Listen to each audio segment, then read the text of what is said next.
Good evening. How are you? Well, it's a nice evening. Very light wind, and it's late enough. It's starting to turn cool, but it's not 40 degrees. It's closer to 60. So I had a busy day trying to figure out my cases because my first and foremost occupation as an advocate is to represent the abused and misunderstood. And I've hardly met a person in my life who had a complaint that didn't feel that that was true. And in my experience, the people who come to me usually have been abused or misunderstood. And the case I'm working on today is no different than that. So I like to focus on cases, and it's sort of like a busman's holiday. What do you do on your holiday? I get on a bus and go somewhere. What do I do on my holiday? I follow what happens in court. And the case that, among the others that I focus on, is the rape trial and defamation case of E. Jean Carroll in Manhattan Federal Court. And she claims he raped her, that is, Trump raped her, Bergdorf Goodman's, and then years later he basically called her a liar, and she has two friends she told at her about the time of the incident. There were witnesses who have been approached and abused by Trump in the same way. And then you have his Access Hollywood tape, in which he says you can basically do this to anyone. And apparently at one time they asked him about it, and he said he was just stating a fact. You know, he is a star, and it is true that these things happen. Well, but the way he said it, those of us who heard the Access tape, he wasn't saying it that he could do it. He was telling us he did do it. And that state of mind and that intent could be pretty perplexing to the outcome in this civil case. Now, another thing is going on, and I don't understand it only because I haven't taken the time to have access to, I assume, some report saying why they did this. But I don't understand, if I got this right, why they're putting in a deposition of the absent Trump. Now, you can always enter into evidence sworn admissions against interest by the other party. So, he says, yeah, I did it, it was great fun, and I'd do it again. I don't know. Now, we have heard other quotes, and perhaps that's what it's about. And the most famous, to me, I think, is, she's not my type. What is he saying? She's not the type. When I rape someone, she's not the type that I do it with. And here's another strange thing. Presumably he had conjugal relations with a former wife, and he mistook a picture of her, that is E. Jean Carroll, for that former wife, suggesting that, well, presumably he did have intimacy with his wife before and after marriage.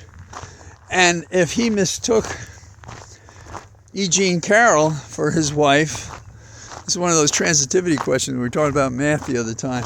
A equals B, B equals C, A equals C. So that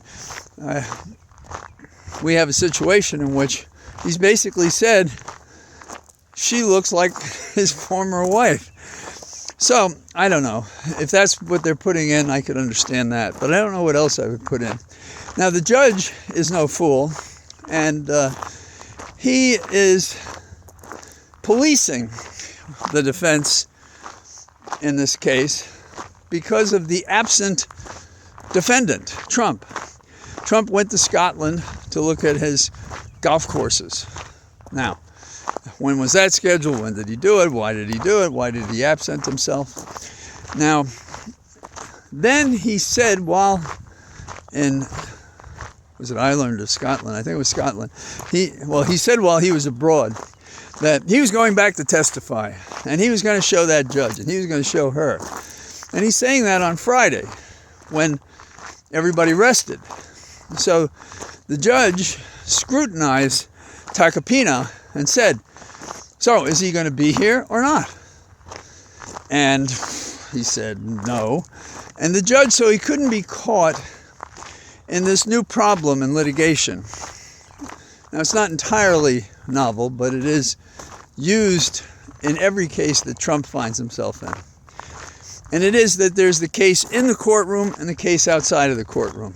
So Tacopina's inside the courtroom trying to beat up on witnesses, saying they're not believable.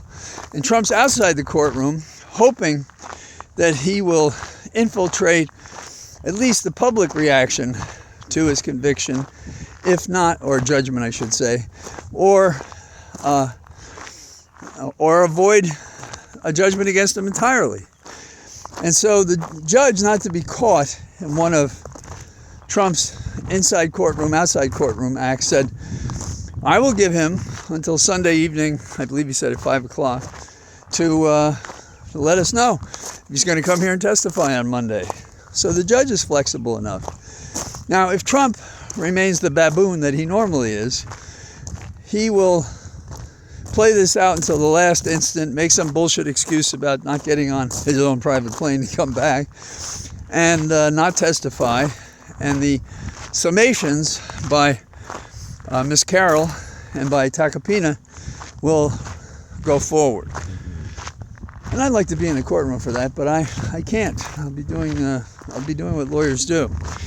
I think that Trump may finally be coming to his day of reckoning, despite the government dragging its feet like there's no end in time to how much non-effort they can spend on this subject.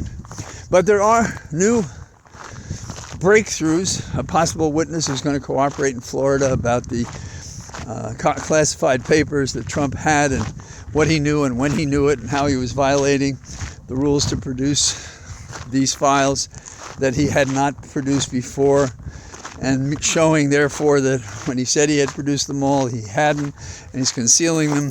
Oh, it's a mess. So it's a combination of violating the statute on having the documents and obstructing justice, trying to find out where all the documents are, and perhaps who they went to and for what reason and why and who moved them. So there's all of that going on down in Florida. So now for some, this weekend's a big deal because Charles III is being coronated. I do not celebrate coronation. I would not accept an order of the realm if anybody would make the mistake to offer it to me. I believe that when we wrote in the Constitution we don't take on these things, that was right. Even when I was a kid and was reading history, I was upset with Adams and company for going to the side of the British that were the oppressors. And I was instinctively, I guess, because I don't know how developed you are at that age, and I'm talking young, that Jefferson, he was a Francophile. He was strong for the French and they were for us. And so Lafayette and company perhaps made the difference between us being a continuous colony instead of a republic with large democratic functions, is how we elect people. So I'm an American against kings in every way. And Charles is an engaging guy, and I remember watching his marriage. But that's no excuse for him to go forward now. And it's no excuse for me to care that he's becoming king. And I understand that he's going to demand that the nation take an oath of fealty to the king. So at the same time he's trying to appear middle class, he's asserting the prerogatives of old royalty. So what are we going back to? Well, I'm not going with it. And that's my story on coronation. Yes, it's great, it's pomp, it's circumstance, it's like a fairy tale. But I will enjoy getting my fairy tales by watching movies around Christmas time when princes reappear and sweep women off their feet and live happily ever after. In the category of free speech, we have an interesting problem in Iowa. The kids want to put on a musical, right? And it's called the Spelling Bee, but they're having a lot of trouble with the adults. Where have we heard that kind of thing before? And they're upset because in this musical, there's a funny song about erections. Jesus Christ makes an appearance in the play. And finally, there's a character in the play who has two fathers. Oh, they can't stand that in Iowa. We can't put up with that stuff. We're not going to have any of that. Years ago, there's a local actor who's very good, Tim John. I don't know if he's doing any now. He writes, and he's got a job that keeps him busy. But he used to be on the local radio station, and he used to appear in plays, and a couple of times I did scenes with him. And so I proposed to him that we go into the high school and we put on a segment of a play. And I thought it should be the play about the monkey trial. And that is Clarence Darrow. And I was going to play Darrow, and he was going to play the altar position. And we were going to do it, and we had talked about it with a high school, and we were going to show up and do it. And everything was rolling along just fine. And then they said, nah, no way. And, I am talking years ago. We proposed this. So it continues that we want to protect children from themselves. I don't know if you enjoyed reading as a kid. I read everything I get my hands on, and I can't be sure why. I think it's because my dad read more after he came back from service. Before that, he was kind of a truant, meaning he didn't like to go to school. And my mom, she was a very good student, and I guess their genes were such that, I would read, and I'd ask them questions and stuff like that. Well, when I was a kid, you could go into a library, as I did, and you could just sit there and read books. No one hovered over you. Wasn't electronic in those days. And I don't know if in a sense you taught yourself, but it was an adventure in a single large room often.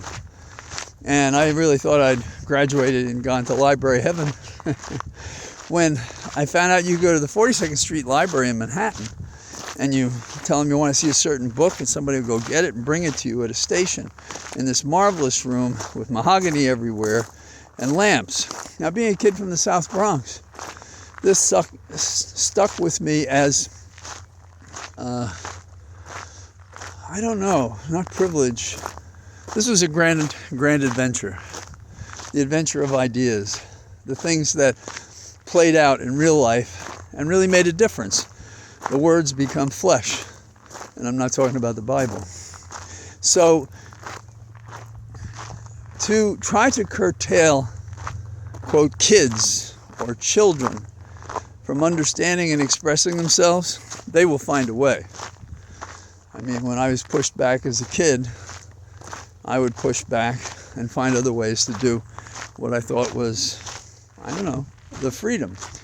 My parents never pushed back on me that I remember, or I've concealed my compliance with their autocratic behavior, because you know how parents can be. So, this is Friday, and I look back on this week with the so-called assassination attempt on the head of Russia, the thieving, stealing, dishonest associate justice on the Supreme Court, Thomas. I mean, you just go on and on. There are all these things in our country that are embarrassing and that can't teach the young anything. And so, if we, the people, aren't teaching by our example how others should approach their life, we're failing our obligation as citizens in a republic and a democracy that we want to continue. So, I'm glad I've had the opportunity over my time to talk about these things. What I have found is when I've gone to a meeting, and I may have said this before, and I thought to be quiet when I heard something that I disagreed with, then the issue would come up again. And the first couple of times this happened with me, I thought, well, I can find a polite way to say what I think needs to be said. And so then I would stand up. I wasn't, as you might imagine, I was not embarrassed to talk before a group. I just didn't want to disturb a whole group if I was the only one in the group that had this attitude, feeling, thinking.